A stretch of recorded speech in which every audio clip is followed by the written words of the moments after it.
Hello, everyone, and welcome back to the podcast. I'm your host, Ajoe21love. Oh boy, got a bunch to talk about on the podcast today. Um, Bunch of stuff surmounted over the weekend. You know, we had the combine on Friday, Saturday, and Sunday for the NFL. Some little bits, but interesting takeaways from the combine as far as each position is concerned. And go over that. Jayson Tatum, LeBron James, both had solid performances. Um, did they go over that as well? And yes, I will be going over the Russell Wilson blockbuster trade. Uh, go over all that along with UFC 272, but nonetheless, thank you for joining me. If you're new to the podcast and you want to see more videos, click that subscribe. It's in the corner. It'll help out the video. And if you want to see more sports overview topics videos, you can find those on the channel. But so starting with the episode today. So the NFL Combine was started late last week, and it's always an interesting watch. The NFL Combine. When I say interesting, it's you know, you take all the most prospects for the draft this year for the NFL draft, and they go through many workouts. They have interviews, and it's extensive when it comes to the coaches and staff members and anyone else who is looking to get an extra eye on for tape and certain prospects as front offices make their evaluations for who they want keying in on for the draft. And last year, because obviously COVID, we did not get a real combine. We got the pro days for the players, but it was good seeing the combine again. You know, you had the by positions, you know, some players, some of the big name key players opted out of drills, such as, you know, Evan Neal, the projected number one overall pick, the great tackle for Alabama. You had Kayvon Thibodeau, who is also a prohibited top 5 pick in the draft, pass rusher out of Oregon. But there were some interesting takeaways from the draft. For starters, I'll go from by position because that was kind of the memo throughout each day, different positions. But the quarterbacks, only a few quarterbacks ran the 40. And of course, for the combine, some players they opt out drills and they save them for their pro days at their schools. But it was a little bit disappointment to not see. I mean, we know how fast Malik Willis is, and we'll see how he goes in this draft as definitely the most mobile of the quarterback prospects in this draft. Kenny Pickett, same, but he's probably the only projected first round quarterback in this draft. And of course, the key with him is really the hand size. But other than that, he is still one of the better prospects out of Pittsburgh. Matt Corral, understandable for not doing any drills due to his injury he suffered against Baylor and their bowl game, but not much to talk about when it comes to quarterbacks. Wide receivers, though, really blew it out of the water. We had 10 wide receiver prospects in the 40 time run less, or I should say run faster than a 4.5 40, which also means 4.5 seconds. But I mean, Tyquan Thornton out of Baylor, he definitely brought 4.28. In his first unofficial time, he ran a 4.21. So, the guy's got speed. The guy's got speed. And it's just, you like to see depth. You like to see depth when it comes to draft. And when it comes to a receiver draft like this, it's going to be very interesting because when there's very good depth at one position, it's difficult or it makes it easier for front offices to pounce on a guy in one of the early rounds because they know they can get another solid prospect in a later round. So there's that. The wide receivers did really well.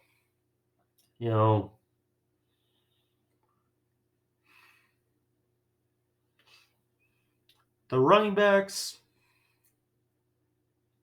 not as stout, but still, when you have the higher prospects, you're always keen to see them. So it's like, as such, Kenneth Walker, for one, a very good prospect out of Michigan State. He didn't run a particularly well 40, but still it was fun to see the running backs go through their motions, go through the flows, drills. What may have sold the show, though, was the defensive side. The defensive side, You know, and the other thing before, because like I said, Evan Neal opted out of his drills. Ike Ekwonu out of NC State, who's another guy who's going to pounce up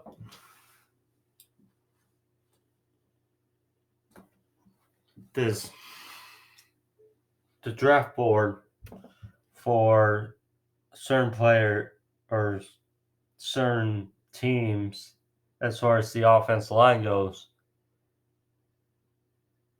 Did okay, had a solid showing.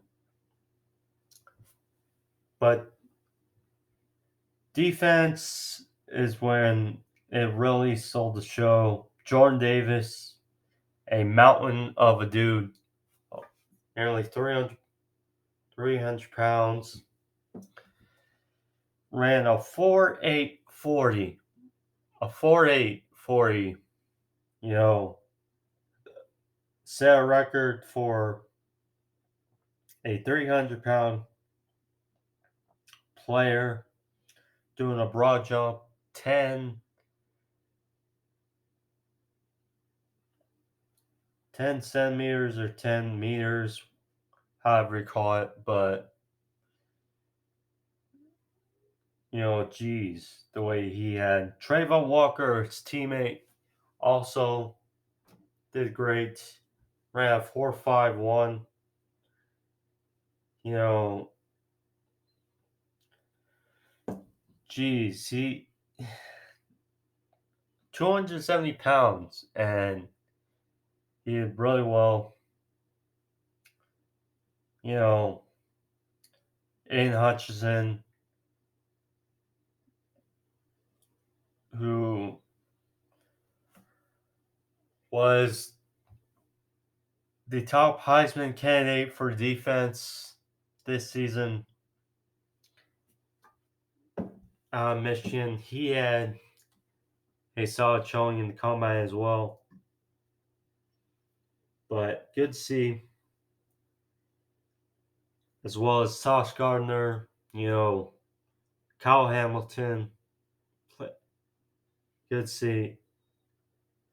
Also, I have to give some love because Matt Ariza, now I'm not sure if other special teamers were particularly invited to the combine or they just didn't show them much, but Matt Ariza, punter out of San Diego State, had a great showing.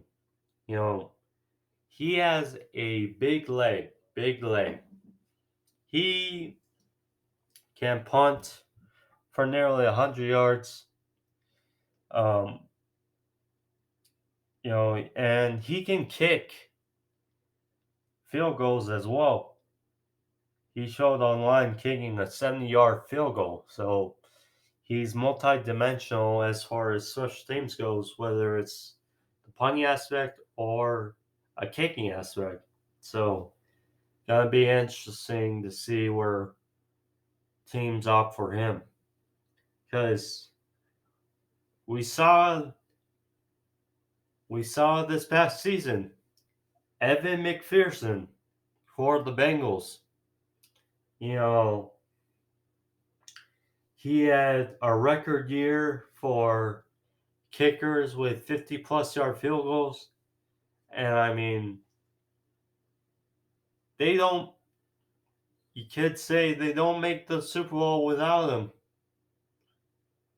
And, just kickers, punters, they can really change a season as well for a team. So, gotta give love for Matt Ariza. UFC 272. The turnout about that.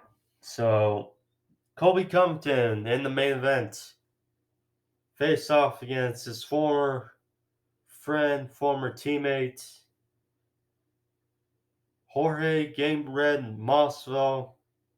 This fight, you know, you kind of had a feeling it was going to go this way. Simply because, you know, Colby has great wrestling, and has very good cardio. And Masvidal, we know has solid striking, but he has shown tendencies to that wrestling is not his strong suit. And he even said at and post fight he was flat when it comes to his wrestling in that game. And when you have so much animosity in an MMA fight and you just want to end it to because he also said the game plan was to break Colby's face. Well, it's good when it works, but you know, you have to concentrate on wrestling as that aspect is go. Now he did rock him with one punch during the fight, but other than that, it was mostly all Colby. He had 6 official takedowns, but nonetheless, pressure by Colby, and it's strange. Both fighters were in a weird spot, regardless of the decision, because both have lost twice to Usman. Now, Kamal Usman. Now, when you look at both fights for both men, obviously Colby gave a much better fight both times around to Usman than Masvidal both fights. Now, of course, the first fight was taken on very short notice, but nonetheless, it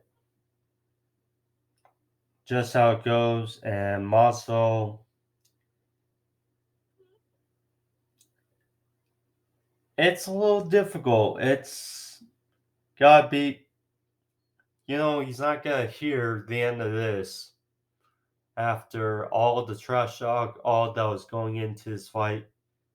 He lost, and you know where he goes from here, I don't know. I would so love to see him fight against Leon Edwards, you know, but other than that, um, it's hard to see where he goes because lost twice for Usman, you know, because again he was on that resurgence after losing to Wonder Boy and then coming back to beat Darren Till and Askren and Diaz. And after that, it's just not much. So, I mean, as for Colby, another great win in his pocket. You know, he is 34, but there's still a few fights he could do. He did call up Poirier. There was a report after the Poirier and Oliveira fight was that Dustin didn't want to fight at 155 anymore. Now, regardless if that's true or not, maybe this could be something suitable for Dustin, although he said that if he were to fight Kobe, both would go to jail. So, you know, money talks. So, I mean, if they were to give Dustin a big payday, would that change their mind? I don't know, but because we know Kobe has this feud against his former team, American Top Team,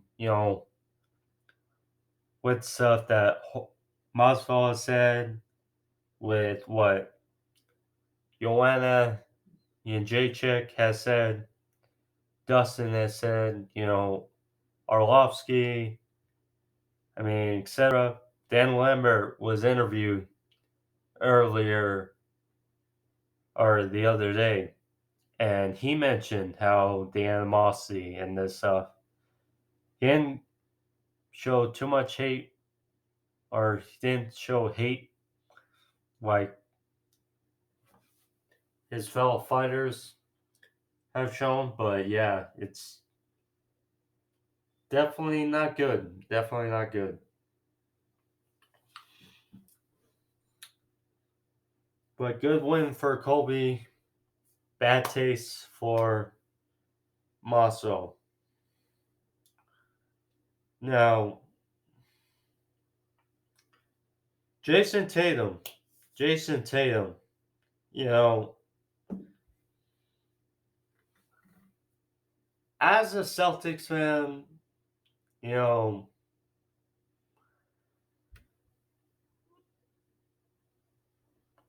it's a weird thing watching the Celtics from time to time because, you know, they're doing well, but,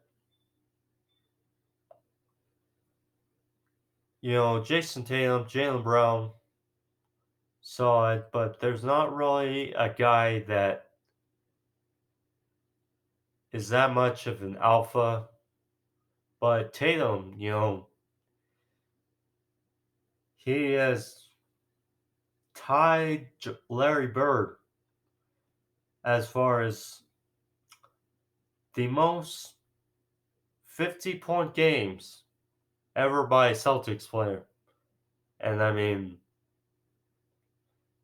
you know, hats off to Jayson Tatum scoring 54 the other night in a win versus KD, Kyrie, and the Nets. Solid victory there. But the Celtics, they are in that mix. They're in that mix. So interesting to see how they go. And from one 50-pointer to another, this though LeBron James. LeBron James. He scored 56. Actually, one sec. Shoot.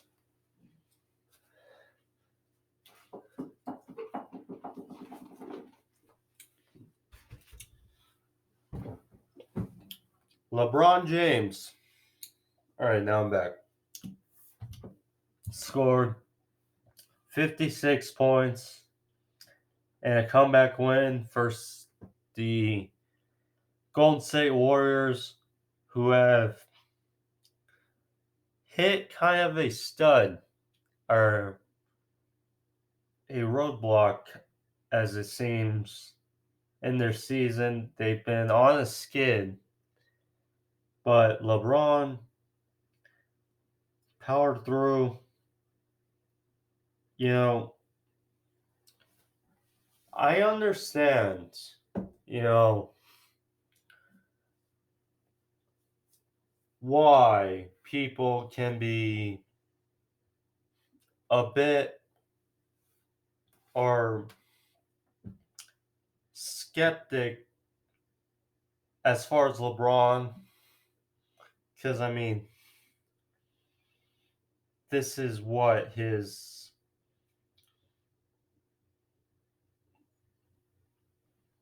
So he's drafted in 03. So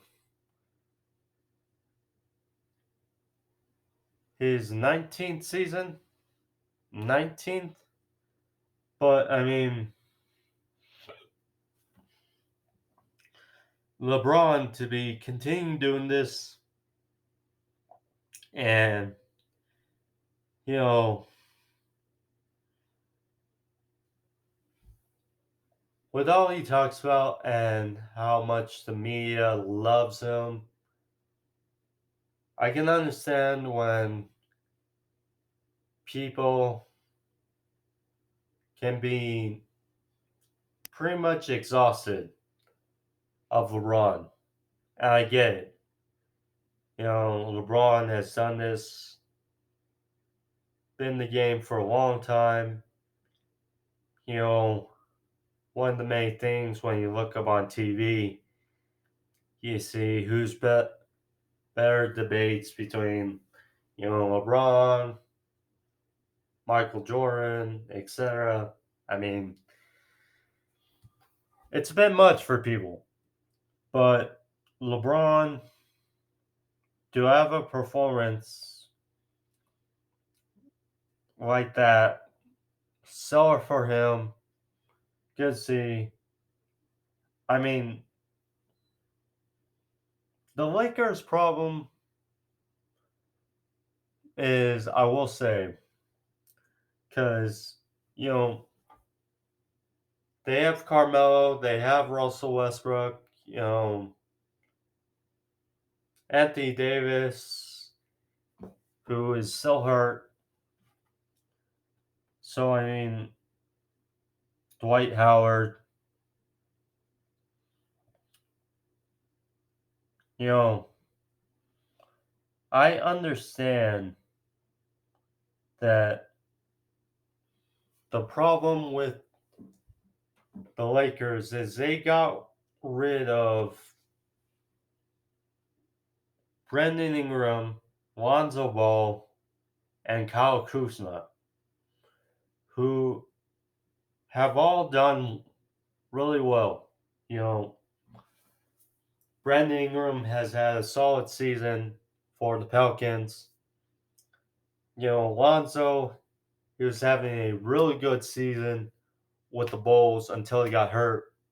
He's due to come back, you know, probably next week, or I have to check, but Lonzo is having a really good year until he was hurt. Kuzma has had a bit of a breakout year with the Wizards, but I mean, yeah, it's just some of those things, you know, taking out the youth, some of the youth, and putting in established veterans that are gearing out of their prime, but still have shown capabilities to score points.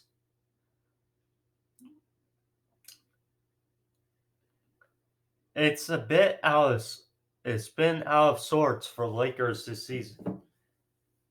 So I mean, they may still be in the play tournament, but yeah, they don't look much like a playoff team. But so good for LeBron and the type of performance he had. So, and this season, he's had a solid season, I must say. So, now the big news of the day. So, luckily, I didn't record this before, but Russell Wilson, Mr. Dangerous, the Super Bowl champion quarterback for the Seahawks back in 2013. Made it back there the following year, but of course, the Russell Wilson, Marshawn Lynch, non running the ball on the 1 yard line, etc. But Russell Wilson, you know, I mean, we've had an eye on, I think anybody watching Seattle for the last couple years kind of knew that a trade was imminent for Russell Wilson. It was imminent, you know, because you watch Seattle the last few years from their first few years with the Legion of Boom, with Marshawn Lynch, to now they've slowly been turning into just Russell Wilson. You know,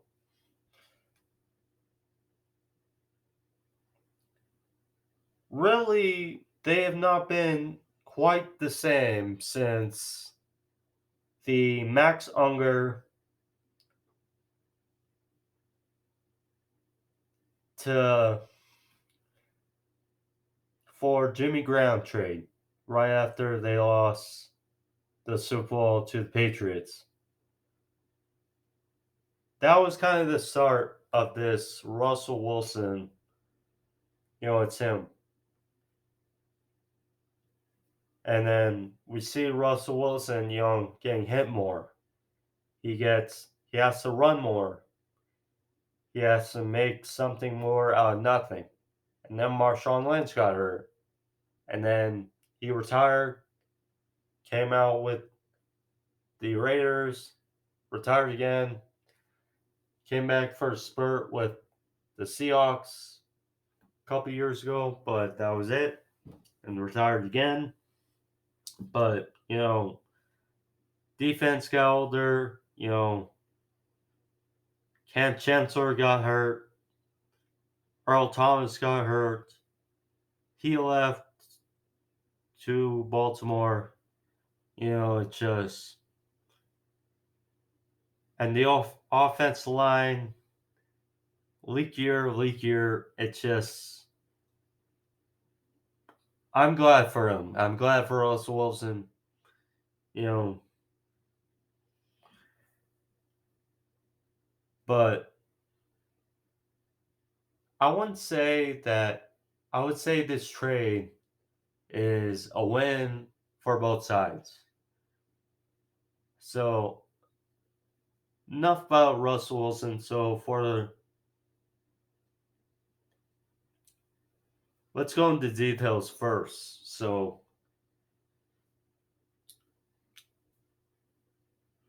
the Broncos got Russell Wilson and a 4th round pick. Okay, this year.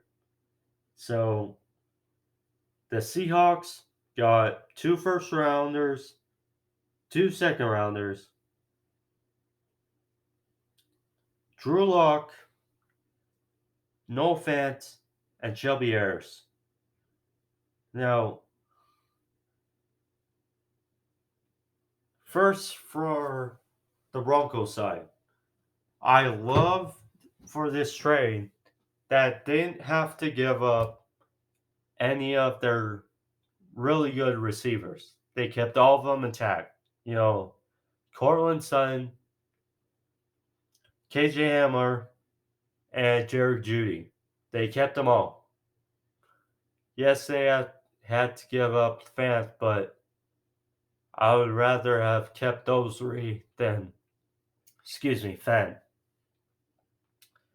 Then they didn't have to give up their own line, any of their own line, which has been one of the under the radar decent O lines.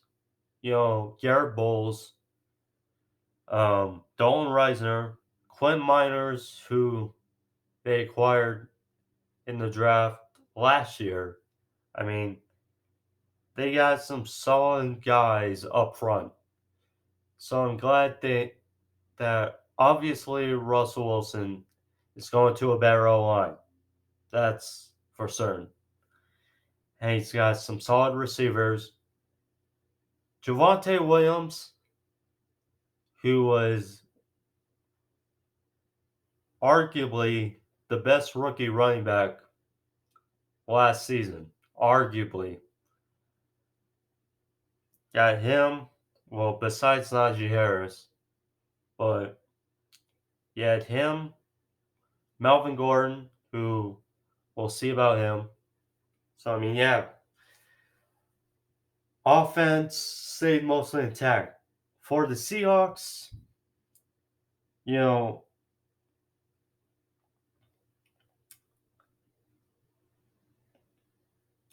it was very good payback for, or good return for Russ Wilson.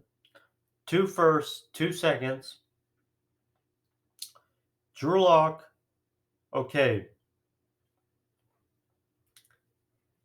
he's not a franchise quarterback, but this is last year of his rookie deal.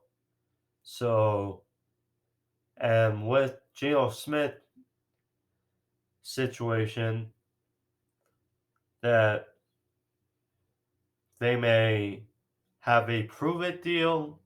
They may bring in a veteran to compete with Drew Lock um, for the starting job, but that's decent. No offense. Obviously, a good, a decent starter at tight end, so that's good for him. And Shelby Harris, who is a good run stuffer and good defense lineman for now be the Seahawks. And now, because they have some young, youthful talent on that defense, especially up front, so that they can build around. So I'm down with it. Now, with this Russell Wilson trade, it's curious to see now, is Bobby Wagner on the move next? Is, you know, Tyler Lockett on the move now? It's a domino effect. So, in Seattle now that Russ is out. So, it's going to be very interesting, but glad for it for both sides. Obviously, this is good for Denver. The Broncos have not really been much relevant since Peyton Manning retired. That's just point blank. They have not been a great team since he retired. And I mean, that defense kind of held the fort for a couple years, but really nothing. Now they got a solid quarterback on his final years. I believe he has 2 years left in his current deal. So ride those two out, and if he's still feeling good and have a good contract, perhaps they can do an extension. But yeah, good for Denver. And if you're a Broncos fan, you're obviously happy that you didn't have to give or jeopardize the offense much in order to get Russell. But good for both parties. But nonetheless, that's the episode for you guys. I hope you guys enjoy it. another solid episode of Sports Review Topics. Um, if you like this video, though, click that like as well as the subscribe in the corner there. But thank you all. Be safe. For my pro wrestling fans, my AEW fans, I posted my AEW Revolution pay-per-view review earlier this morning, so you can find that on the channel if you haven't. But either way, thank you all. Be back Thursday and Saturday for my pro wrestling reviews. But thank you all. Be safe. Peace.